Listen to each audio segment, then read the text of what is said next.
സ്ഥാനാർത്ഥി നിർണയത്തെക്കുറിച്ചും മുന്നണികളുടെ അവിശുദ്ധ കൂട്ടുകെട്ടുകളെക്കുറിച്ചും ചർച്ചകൾ സജീവമാകുമ്പോൾ തന്റെ തനതായ ശൈലിയിൽ ചുട്ട മറുപടിയുമായി എത്തിയിരിക്കുകയാണ് കെ മുരളീധരൻ. കേരളത്തിലെ മിക്ക മണ്ഡലങ്ങളിലും മുരളീധരനായി പോസ്റ്ററുകൾ ഉയരുമ്പോൾ പാർട്ടിയുടെ തീരുമാനമാണ് അന്തിമമെന്ന് വ്യക്തമാക്കിക്കൊണ്ട് അദ്ദേഹം നടത്തുന്ന പ്രതികരണങ്ങൾ ഇപ്പോൾ രാഷ്ട്രീയ കേന്ദ്രങ്ങളിൽ വൻ ചർച്ചയായിരിക്കുകയാണ്.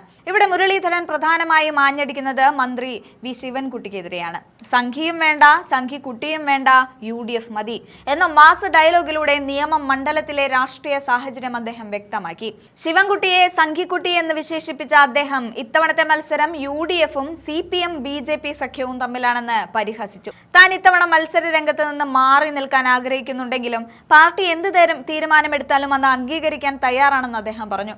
കൂടാതെ സംസ്ഥാന ബജറ്റ് വെറും പ്രഖ്യാപനം മാത്രമാണെന്നും കെ റെയിലിന് പകരം മെട്രോമാൻ ശ്രീധരൻ മുന്നോട്ട് വെക്കുന്ന വികസന മാതൃകയാണ് കേരളത്തിന് അഭികാമ്യമെന്നും അദ്ദേഹം അടിവരയിട്ട് പറയുന്നുണ്ട്. മാധ്യമങ്ങളുടെ ചോദ്യങ്ങൾക്ക് കൃത്യമായ രാഷ്ട്രീയ ബോധ്യത്തോടെ മറുപടി നൽകുന്ന മുരളീധരൻ കോൺഗ്രസ് പാളയത്തിലെ ആത്മവിശ്വാസമാണ് ഈ വീഡിയോയിലൂടെ പ്രകടിപ്പിക്കുന്നത്.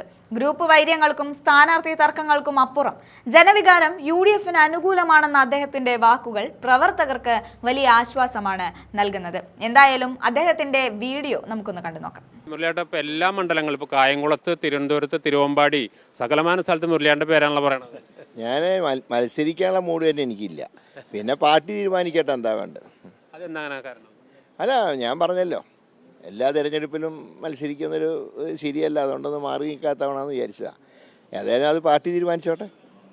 അതെങ്ങനെയാ ശരിയാവും? മുരളിയേട്ടനെ പോലെ ഒരാൾ മാറി നിന്നാൽ ഈ തെരഞ്ഞെടുപ്പിൽ കോൺഗ്രസിനെ സംബന്ധിച്ച് വളരെ പ്രധാനപ്പെട്ട ഒരു സ്ഥാനാർത്ഥിയല്ലേ മുരളിയേട്ടൻ? അല്ല, ഇപ്പോൾ തിരുവനന്തപുരം ഒക്കെ ത്രികോണ മത്സരം നടക്കുന്ന സ്ഥലം, അപ്പോൾ അവിടെയൊക്കെ കേന്ദ്രീകരിച്ച് പ്രവർത്തിക്കാമല്ലോ പാർട്ടിക്ക് വേണ്ടി. അത് പോസ്റ്റർ എല്ലായിടത്തും ഉണ്ട്. ആകെ ഒരിക്കൽ മാത്രം കോൺഗ്രസ് ജയിച്ച ചടയമംഗലത്തും എഴുതിയിട്ടുണ്ട്. പയ്യന്നൂരും മറ്റേ കല്യാശ്ശേരിയും മാത്രം ഇല്ല, ബാക്കി എല്ലായിടത്തും ഉണ്ട്. അത് സ്നേഹമാണോ നിഗ്രഹമാണോ എന്ന് അറിഞ്ഞുകൂടാ. അല്ല, കഴിഞ്ഞ തെരഞ്ഞെടുപ്പുകളിലൊക്കെ വെച്ച് വിലയിരുത്തുമ്പോൾ നിഗ്രഹത്തിനുള്ള ശ്രമമാണോ? അല്ല, എന്താണെന്ന് എനിക്കറിയില്ല. ഏതായാലും ഞാനിതൊന്നും അറിയുന്നില്ല, എനിക്കിതോട്ട് പങ്കുമില്ല. ഇല്ല.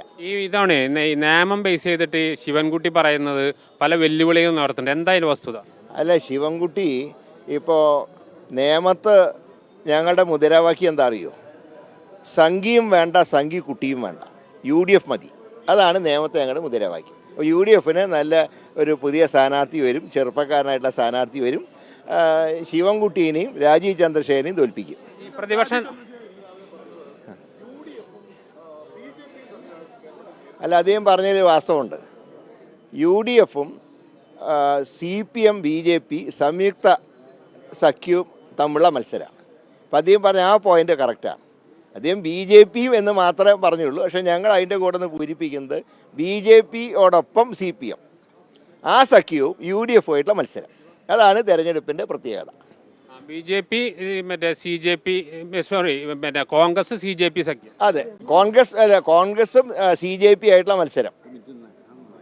കമ്മ്യൂണിസ്റ്റ് BJP സഖ്യവും ഞങ്ങളും തമ്മിലുള്ള മത്സരം. അത് ഞാൻ മത്സരിക്കാനേ താല്പര്യമില്ല എന്ന് പറയുമ്പോൾ പിന്നെ വ്യക്തിപരമായിട്ടുള്ള കാര്യങ്ങളുണ്ടോ? ഈ പ്രതിപക്ഷ നേതാവിനെ നിയമത്തേക്ക് ക്ഷണിക്കുന്നതിന് പിന്നിലുള്ള തിയറി എന്താ? അത് നിയമത്ത് എന്താ പറയേണ്ടത്, BJP വിരുദ്ധ വോട്ടുകൾ ഭിന്നിപ്പിക്കുക കഴിഞ്ഞ തവണത്തെ പോലെ. അതാണ് കക്ഷി ഉദ്ദേശിക്കുന്നത്. പക്ഷേ ഇത്തവണ കഴിഞ്ഞ തവണ ശിവൻകുട്ടിക്ക് കിട്ടിയ ന്യൂനപക്ഷ വോട്ട് ഇത്തവണ ലഭിക്കില്ല. കാരണം ഇപ്പോൾ ഞാൻ പറഞ്ഞല്ലോ, അദ്ദേഹത്തിനെ സംഘിക്കുട്ടി എന്ന് വിളിച്ച ആദ്യം ഞങ്ങളല്ല, AISF ആണ് ആദ്യം വിളിക്കുന്നത്. അത് അക്ഷരാർത്ഥത്തിൽ ശരിയായി PM ശ്രീയിൽ ഒപ്പുവെച്ചു. 2, രാജീവ് ചന്ദ്രശേഖരൻ പോലും പറയാത്ത പോലെ, അദ്ദേഹം പോലും പറയാത്തൊരു കാര്യം പറഞ്ഞു. സോണിയാഗാന്ധിയുടെ വീട് റെയ്ഡ് ചെയ്ത് ശബരിമലയിൽ മോഷണം പോയ സ്വർണം വീണ്ടെടുക്കണം എന്ന് പറഞ്ഞ ഒരേ ഒരു നോൺ BJP നേതാവ് ആരാണെന്ന് ചോദിച്ചാൽ അത് ശിവൻകുട്ടിയാണ്. BJP പോലും അത്ര കടത്തി പറഞ്ഞിട്ടില്ല. അപ്പോൾ ഞാൻ പക്ക RSSൻ്റെ ഏജൻ്റായിട്ട് മാറിയിരിക്കുകയാണ്. അതാണ് ഞാൻ പറഞ്ഞത്. ന്യൂനപക്ഷങ്ങൾ ഇത്തവണ നിയമത്ത് കഴിഞ്ഞ തവണ ന്യൂനപക്ഷ വോട്ട് കൊണ്ടാണ് ശിവൻകുട്ടി ജയിച്ചതെങ്കിൽ ഇത്തവണ ഭൂരിപക്ഷത്തിൻ്റെയും കിട്ടില്ല, ന്യൂനപക്ഷത്തിൻ്റെയും കിട്ടില്ല, UDF ജയിക്കും. അതുകൊണ്ടാണ് ഞങ്ങൾ പറയുന്നത് സംഘിയും വേണ്ട, സംഘി കുട്ടിയും വേണ്ട. അത് കഴിയുന്നത്ര ഉപതെരഞ്ഞെടുപ്പ് ഒഴിവാക്കണം എന്നുള്ളത് കൊണ്ടാണ് കാരണം മുൻകാല ചരിത്രം പരിശോധിച്ചാൽ ഉപതെരഞ്ഞെടുപ്പുകൾ ജനങ്ങൾ ഇഷ്ടപ്പെടുന്നില്ല. അതുകൊണ്ടാണ് അങ്ങനെ വേണ്ട എന്നൊരു ഏകദേശമായ ഒരു ഒപ്പീനിയൻ വന്നിട്ടുണ്ട്. പക്ഷേ എല്ലാ കാര്യങ്ങളും ഫൈനലൈസ് ചെയ്യുന്ന ഹൈക്കമാൻഡാണ്. പക്ഷെ പല ആളുകൾക്കും ഭയങ്കര മോഹമുണ്ടല്ലോ ഇപ്പോൾ തിരിച്ചു വന്ന് ഇവിടെ. നിങ്ങൾ ഉണ്ടാക്കുന്നതാണ്.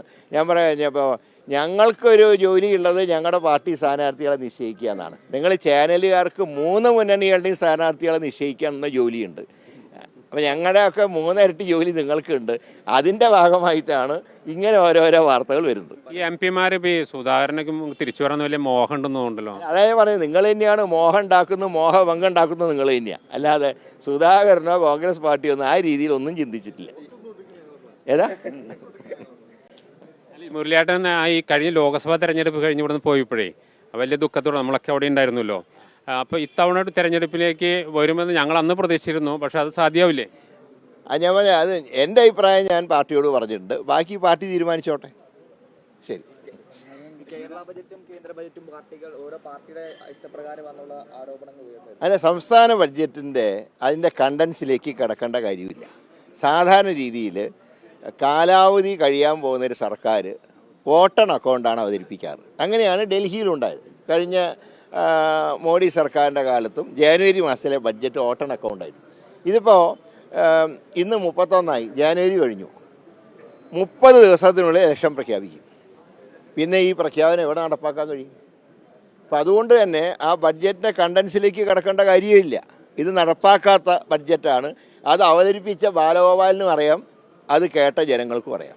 പിന്നെ നമ്മൾ അതിനെക്കുറിച്ച് അഭിപ്രായം പറയേണ്ട കാര്യമില്ലല്ലോ. യുവാക്കൾക്ക് കാര്യമായി പ്രാതിനിധ്യം തവണ ഉണ്ടാവും. യുവാക്കൾക്കും ഉണ്ടാവും, സീനിയേഴ്സിനും. രണ്ടും കൂടെയുള്ളൊരു സംയുക്തമായിട്ടുള്ള ലിസ്റ്റായിരിക്കും. MM വാസനൊക്കെ മത്സരിക്കുന്ന താല്പര്യം പ്രകടിപ്പിക്കണ്ടല്ലോ. അതിനെന്താ കുഴപ്പം? അദ്ദേഹം മുൻ KPC പ്രസിഡന്റാണ്. അദ്ദേഹത്തിനെന്താ കുഴപ്പം? അദ്ദേഹം ആർക്കും കുഴപ്പമൊന്നുമില്ല. എന്നാലും ഈ പുതിയ ആളുകളൊക്കെ വരണ്ട. അല്ല, പുതിയ ആൾക്കാരും വരുമല്ലോ. പുതിയ ആളുകളും പഴയ ആൾക്കാരും ഉണ്ടാവും. അപ്പം MM വാസൻ മത്സരിക്കണല്ലേ? അത് അദ്ദേഹം അങ്ങനെ ഒരു താല്പര്യവും പ്രകടിപ്പിച്ചില്ല. ഉണ്ടെങ്കിൽ തന്നെ എന്താ, അദ്ദേഹം സീനിയർ നേതാവാണ്. അദ്ദേഹം മത്സരിച്ചാൽ എന്താ കുഴപ്പം? പഴയ ആളുകളൊക്കെ വരാം. നല്ല ആരോഗ്യവും ചുറുചുറുക്കും ഒക്കെ ഉണ്ട്. ഒരു കുഴപ്പവും അദ്ദേഹത്തിനില്ല. ഈ റാപ്പിഡ് റെയിൽ പദ്ധതി ഇല്ലേ, അത് മണ്ടം പദ്ധതിയാണെന്നൊക്കെ നമ്മുടെ ശ്രീധരൻ പറയുന്നത്. എനിക്ക് തോന്നുന്നത് കുറേ കൂടെ നല്ലത് ശ്രീധരൻ്റെ പ്രപ്പോസലായിരിക്കും കുറേ കൂടെ നല്ലതെന്നാണ് എനിക്ക് മൊത്തത്തിൽ തോന്നുന്നത്. കാരണം സംസ്ഥാനത്തിന് ചിലവ് കുറവാണ്. സംസ്ഥാനം സ്ഥലം അക്വയർ ചെയ്ത് കൊടുത്താൽ മതി. അതിൻ്റെ നിർമ്മാണ ചുമതലകൾ കേന്ദ്രം വഹിക്കും. അതുകൊണ്ട് അതായിരിക്കും കുറച്ചുകൂടെ നല്ല ഏതായാലും അതിൻ്റെ DPR കണ്ടതിന് ശേഷം ഞങ്ങളിപ്പോൾ അതിവേഗ റെയിൽ വരണം എന്നാണ് ഞങ്ങളുടെ അഭിപ്രായം. സിൽവർ ലൈൻ ഒരു തട്ടിക്കൂട്ട് ഏർപ്പാടായിരുന്നു. അതുകൊണ്ടാണ് ഞങ്ങൾ പറഞ്ഞത് അത് വേണ്ടാതെ. നേരെ മറിച്ച് ഒരു നല്ലൊരു പ്രോജക്റ്റ് ആണെങ്കിൽ ആര് കൊണ്ടുവന്നാലും ഞങ്ങൾ അംഗീകരിക്കും. കാരണം വികസനമാണ് വേണ്ടത്. അത് കേന്ദ്രം അനുകൂലമാണെങ്കിൽ മുന്നോട്ട് വന്നതിന് ഒരു പ്രയാസവും. കാരണം അദ്ദേഹം പാർട്ടി BJP ആയി എന്നുള്ള കുഴപ്പം മാത്രമല്ലേ ഉള്ളൂ. ഈ രംഗത്തൊക്കെ വിദഗ്ധനല്ലേ. അദ്ദേഹമല്ലേ കൊങ്കൺ റെയിൽവേയുടെ നിർമ്മാണം കോൺഗ്രസിൻ്റെ കാലത്തല്ലേ നടത്തിയേ. അപ്പോൾ അതിലും കുഴപ്പമൊന്നുമില്ല.